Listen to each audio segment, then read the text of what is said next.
Examiner CBSE family. അപ്പോൾ മക്കളെ, ഈ വർഷത്തെ CBSE ഇംഗ്ലീഷ് എക്സാമിൻ്റെ സെറ്റ് 2 പേപ്പറിലെ ഗ്രാമർ പോർഷൻസിൻ്റെ ആൻസർ കീയാണ് പറഞ്ഞുതരാൻ പോകുന്നത്.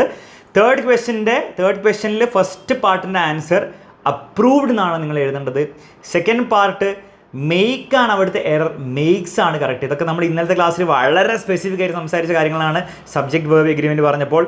ഫോർത്തിൻ്റെ ആൻസർ എനി എന്നാണ്. തേർഡിൻ്റെ ആൻസർ അല്ലൻ സാർ റിപ്പോർട്ട് സ്പീച്ചിൻ്റെ വേറെ വീഡിയോ ഇടുന്നുണ്ട്.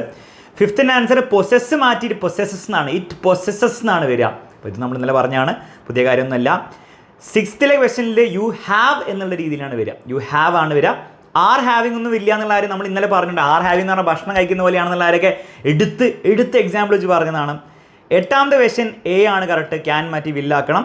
10th question it has been ആണ് വരിക. 11th question A to grow ആണ് വരിക. And 12th question to maintaining വരില്ല, ടു മെയിൻറ്റെയിൻ ആണ് വരിക. ടു വെച്ച് പോയി വരുമ്പോൾ എപ്പോഴും ING ഇല്ലാത്ത ഫോം വരും. ഓക്കെ, ക്ലിയർ ആണെന്ന് വിചാരിക്കും. സെറ്റ് 2ൻ്റെ ആൻസർ ആയിരുന്നു അത്.